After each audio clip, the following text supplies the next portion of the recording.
ہاں جی، آگے چلیں جی.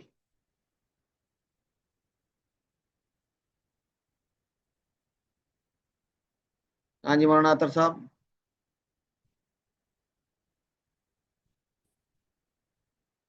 یا شیخ اطہر، آپ کا مائک بند ہے.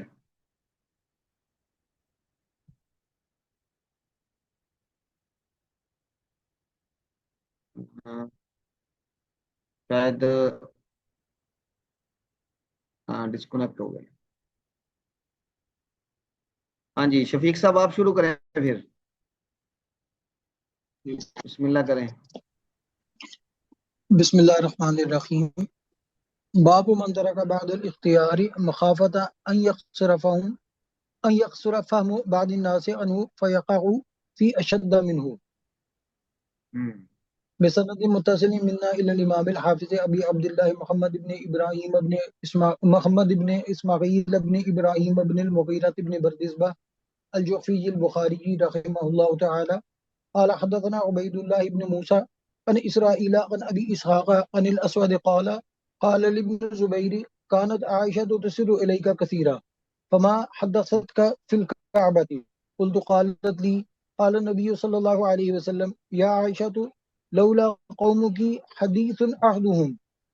قال ابن زبير بكفر لنقضت الكعبة فجعلت لها بابين باب يدخل الناس وباب يخرجون ففعله ابن زبير. ہاں جی، تو یہ بڑی اہم بات ہے جو ابھی 2-3 ابواب میں امام بخاری کریں گے کہ اپنے بعض اختیار کو اس خوف سے چھوڑ دینا کہ لوگوں کا فہم قاصر ہو جائے گا اس کو سمجھنے سے. تو جب ان کا فہم قاصر ہو جائے گا، یعنی ان کے فہم میں بات نہیں آئے گی، تو پھر وہ اس سے زیادہ سخت یعنی فتنے میں پڑیں گے، اس سے زیادہ سخت بات میں پڑ جائیں گے. تو اس میں امام بخاری حضرت عائشہ کی یہ روایت لائے ہیں. یعنی ابن الزبیر ہے، عبداللہ بن زبیر یہ فرماتے ہیں کہ نہ، اسود کہتے ہیں کہ میں نے عبداللہ بن زبیر کو سے یہ پوچھا کہ حضرت عائشہ آپ سے بڑی راز کی باتیں کیا کرتی ہیں بہت ساری، تو کعبے کے بارے میں کیا انہوں نے بتایا تمہیں؟ انہوں نے کہا کہ حضرت عائشہ نے فرمایا کہ نبی کریم صلی اللہ علیہ وسلم نے ایک دفعہ فرمایا تھا کہ اے عائشہ لولا قوموں کی حدیث عہدہم، کہ اے عائشہ اگر آپ کی قوم کا نیا نیا زمانہ نہ ہوتا. حدیث عہدہم قال ابن الزبیر، عبداللہ بن زبیر کہتے ہیں بکفر، کفر کے ساتھ، یعنی ان کا کفر کو چھوڑنے کا بالکل قریب کا زمانہ نہ ہوتا. آپ یہ بھی کہہ لیں کہ کفر کے ساتھ ان کا تعلق یہ بالکل قریب کا نہ ہوتا.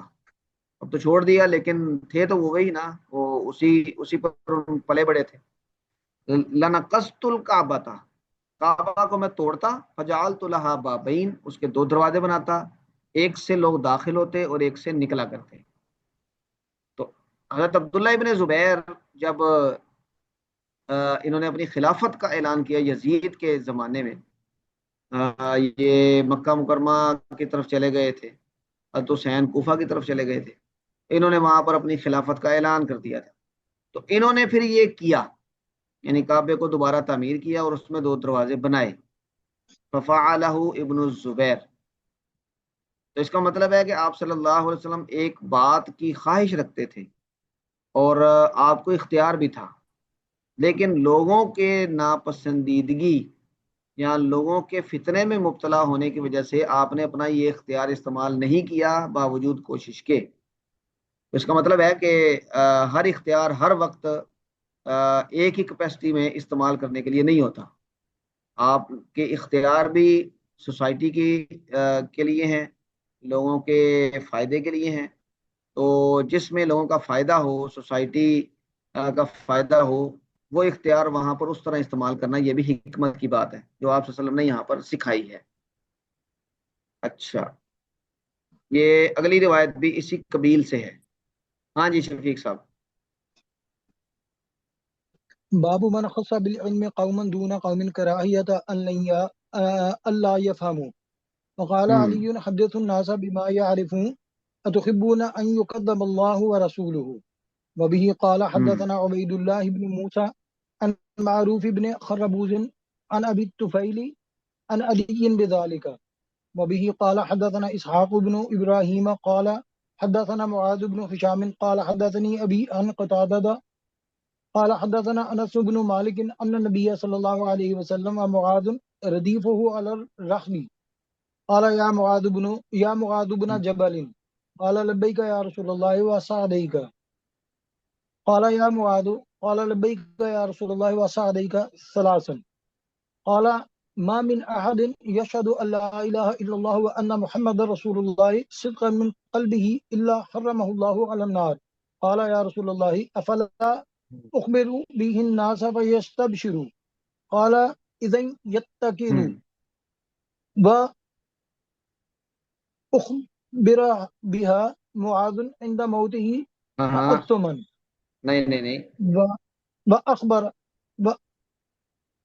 وأخبر بها معاذ عند موته تأثما. اخبرہ ہے یہ معاذ اس کے فاعلوں. اچھا اگلی روایت بھی پڑھیں جی. وبه قال حدثنا مسدد قال حدثنا معتمر قال سمعت أبي قال سمعت أنس قال ذكر لي أن النبي صلى الله عليه وسلم قال لمعاذ من لقي الله لا يشرك به شيئا دخل الجنة. دوبارہ پڑھیں. من لقي الله لا يشرك به شيئا دخل الجنة. قال ألا أبشر الناس قال لا إني أخاف أن يتكلوا.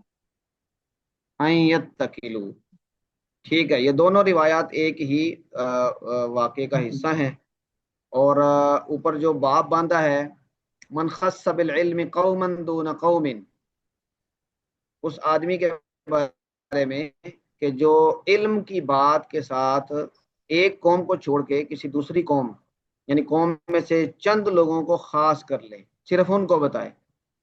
کراہیت اللہ یفہموا، اس بات کے امکان یا کراہیت کے امکان کے ساتھ کہ جن کو نہیں بتایا وہ سمجھیں گے نہیں، یعنی ان کو نہ بتانا ان کی کم فہمی کی وجہ سے ہے.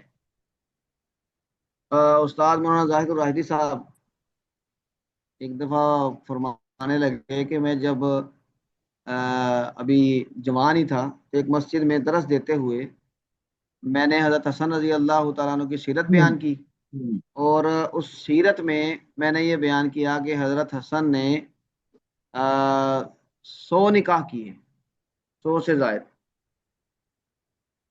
کہتے میں نے تو اپنی روح میں بیان کر دیا، لیکن جب درس ختم ہوا تو ایک آدمی اس پہ تبصرہ کرتے ہوئے کہتے ہیں آج سمجھ لگی ہے کہ انہوں نے خلافت کیوں چھڈی سی، انہوں کو تو ٹائم ہی کوئی نہیں سی.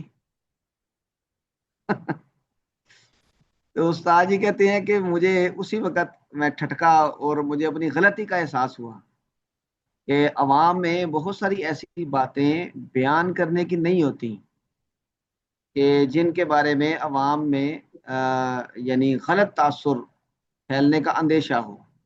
تو کہتے ہیں اس کے بعد میں نے کبھی بھی کسی پبلک پلیٹ فارم پہ مسجد وغیرہ میں یہ بات بیان نہیں کی، یا اس طرح کی کوئی جو بات ہوتی ہے. تو ظاہری بات ہے کہ اس وقت کیا حالات تھے اور انہوں نے 100 نکاح کیے. اب یہ روایت بھی بعد میں نے تھوڑا سا دیکھا تو کچھ لوگوں کا یہ خیال ہے کہ یہ روایت درست نہیں ہے. تو یعنی اگر ایسی کوئی روایت درست بھی ہو تو اس کو عوامی مجلس میں بیان کرنا غلط تاثر چھوڑے گا، اور جو مقصد ہے چیزوں کا اس سے نظر ہٹا کے ایک ذیلی چیزوں کی طرف لوگوں کو بحث میں مبتلا کرے گا. تو مثلا اگر اصحاب کہف کا کتا کالا تھا کہ گورا تھا، اب یہ بحث اگر شروع ہو جائے اس کا مطلب ہے کہ وہ اصحاب کہف کا سارا واقعہ وہ پس منظر میں چلا گیا اور یہ والی بحث درمیان میں آ گئی. تو یہ بہت بڑا نقصان ہے. ہمارے ہاں بہت سارے علمی مجالس میں یہی ہوتا ہے، ایک بالکل ذیلی سی چیز پر بات شروع ہوتی ہے اور اس پہ ایسی سرپٹول ہوتی ہے کہ بس پھر وہ جو باقی کے سارے اسباق اور دین ہے وہ پس منظر میں چلا جاتا ہے۔ تو حضرت علی رضی اللہ تعالیٰ عنہ اسی حکمت کی طرف اشارہ فرمایا، حدث الناس بما یعرفون، لوگوں کو وہ بیان کرو جو ان کے معروف کے مطابق ہے، جو ان کے عرف کے مطابق ہے، جس سے وہ مانوس ہے، جو ان کی فہم پر بوجھ نہیں پڑتا، جس کو وہ اجنبی محسوس نہیں کرتے۔ اتحبون ان یکذب اللہ ورسولہ، کیا تم اس بات کو پسند کرتے ہو کہ اللہ اور اللہ کے رسول کی تکذیب کر دی جائے؟ ہمارے برصغیر کے تناظر میں اگر دیکھیں تو اگر آپ خواتین کی مجالس میں ایک سے زائد شادیوں کے فضائل بیان کرنا شروع کرتے ہیں تو وہ واعظ جو بیان کرنے والا ہے اس کا بھی کیا حال ہوگا، اور جو خواتین کی ذہنی کیفیت ہے وہ کس درجے میں جائے گی۔ ہو سکتا ہے کہ کوئی فیمنسٹ وہ کسی انتہائی درجے پر بھی چلی جائے۔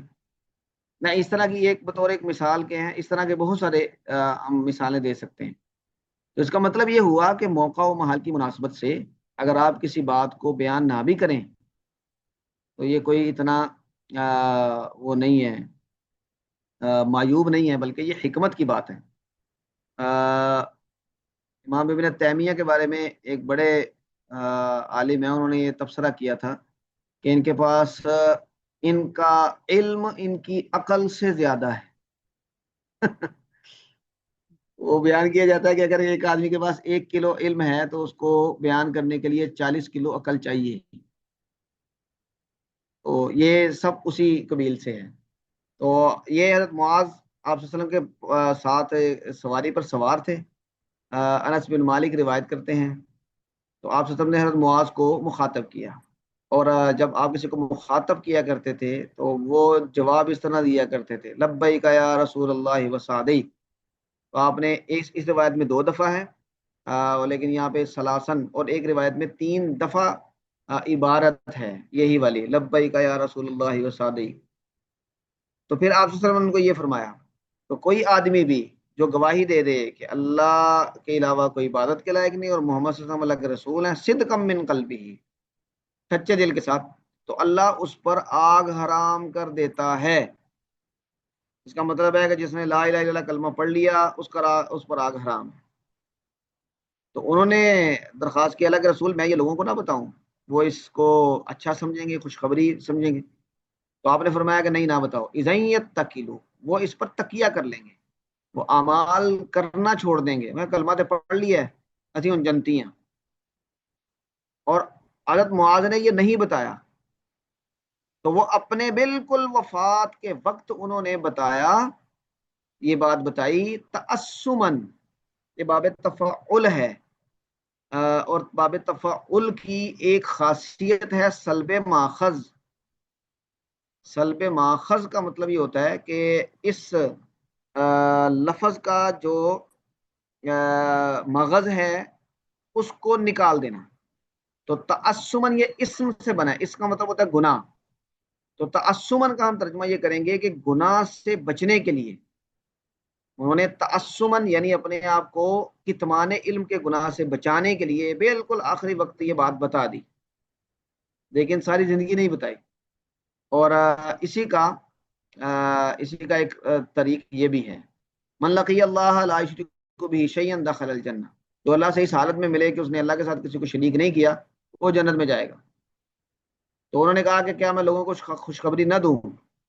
آپ نے فرمایا کہ انی اخاف ان یتکلوا، وہ اسی شرک سے بچنے پر فوکس کریں گے اور اعمال نہیں کریں گے، اسی پر تکیہ کر لیں گے۔ تو اس اعمال خود مقصود ہیں، تو اس مقصود سے اجتناب یا اس مقصود کی طرف سے سستی میں مبتلا ہونے سے بچانے کے لیے لوگوں کو نہ بتاؤ۔ ہاں جہاں پر فہم و فراست والے لوگ ہوں ان کو بتاؤ، جیسے کہ آپ صلی اللہ علیہ وسلم نے حضرت معاذ کو بتا دیا۔ ہاں جی، ہمارا وقت ختم ہوا، لیکن ہمارا یہ کچھ احادیث رہتی ہیں تو ہم پھر انہیں اگلی کلاس میں جلدی جلدی پڑھ کے تو کتاب الغزوات یہ شروع کریں گے۔ اور کن کے ذمے تھا یہ؟ حضرت سسٹر عائشہ اور حالہ خان، سسٹر شفقت وغیرہ کے ذمے تھا. تو آپ ذرا، میں گروپ میں بھی میسج کر دیتا ہوں، تو آپ بھی ذرا ان کو یعنی یاد کروا دیں کہ اگلی کلاس میں اس کی تیاری کر کے آئیں. تو انشاءاللہ العزیز ہم اگلی کلاس میں غزوات والا پورشن شروع کریں گے انشاءاللہ. ہاں جی، کسی سے سوال ہو تو بسم اللہ، مگر نہ ہمارا وقت ختم ہوا. آج کافی لمبی کلاس ہو گئی. اس کا بھی مشورہ دے دیں کہ کیا اس کے درمیان میں ہمیں کچھ وقفہ رکھنا چاہیے یا پھر ایسے ہی چلے لمبی کلاس.